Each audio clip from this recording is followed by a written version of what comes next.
Next question है sir, वो निशांत भाई का है। There were many cases where water pump issue and oil starvation की वजह से इंजन फेल।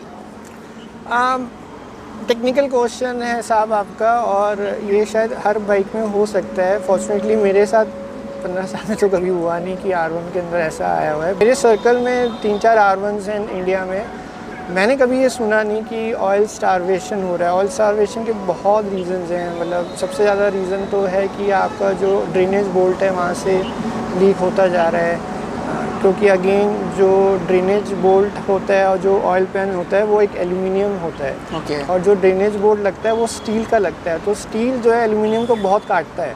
तो अगर आप ज़्यादा टॉर्क से, जो कंपनी का टॉर्क बताती है उससे ज़्यादा आप टॉर्क मारेंगे, ज़्यादा टाइट करेंगे, तो अंदर की जो चूड़ियाँ होती हैं एल्युमिनियम की वो निकल जाएंगी और वहाँ से ड्रेनेज हो जाता है। ये 10 में से 8 केस का रीज़न है कि क्यों ऑयल पैन से ड्रेनेज होता है, क्योंकि एल्युमिनियम जो है वो स्टील एल्युमिनियम को काटता है जब भी आप उसको टाइट करना शुरू करते हैं। तो इसलिए आपको बाइक का मैनुअल और बाइक का सब कुछ आपको पढ़ना होता है कि क्या है। इनफैक्ट अगर आप इंटरनेशनल वीडियोस भी देखें सर्विस के अंदर, तो जो भी वो टाइट कर रहे हैं एक टॉर्क रैचेट से करते हैं। टॉर्क मतलब एक फोर्स जो कंपनी ने बोली है कि 40 होनी चाहिए, 30 है, इस फोर्स से ही टाइट होना है।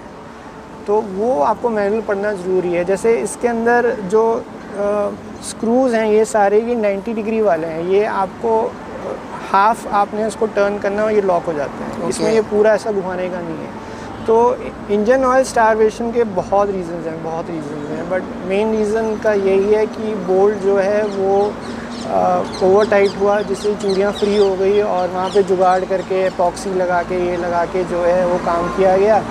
पर जैसे आप उस बाइक का टेम्परेचर पहुँचता है 90 डिग्री 100 डिग्री, तो सारी एपॉक्सी और ये सब फेल होता है और वहाँ से लीकेज होना शुरू होता है और फिर उसको टाइट करते हैं, तो वो काम जुगाड़ काम नहीं हो पाएगा। ओके, सो अगर बाइक थोड़े से भी अनस्किल्ड पर्सन के पास है, अनप्रोफेशनल, तो इश्यूज आने पक्के हैं उसमें। तो R1 के अंदर जुगाड़ चीज़ नहीं है साहब। मैं बहुत एक ब्लंटली बता रहा हूँ आपको, इस जैपनीज़ प्रिसीजन जो है वो बहुत ही सटीक रहता है। 0.001 तो मतलब 0.001 ही होगा वो, ठीक है। तभी आप देखेंगे जैपनीज़ की हर चीज़ जो है ना R&D बहुत टाइम लेते हैं वो, 5 साल 8 साल 10 साल, तो उनका प्रिसीजन बहुत ज़्यादा है। तो R1 या जैपनीज़ जो भी बाइक है उनका प्रिसीजन बहुत सटीक है। आप उस प्रिसीजन से नहीं चलेंगे तो जुगाड़ आपका फेल होगा ही होगा।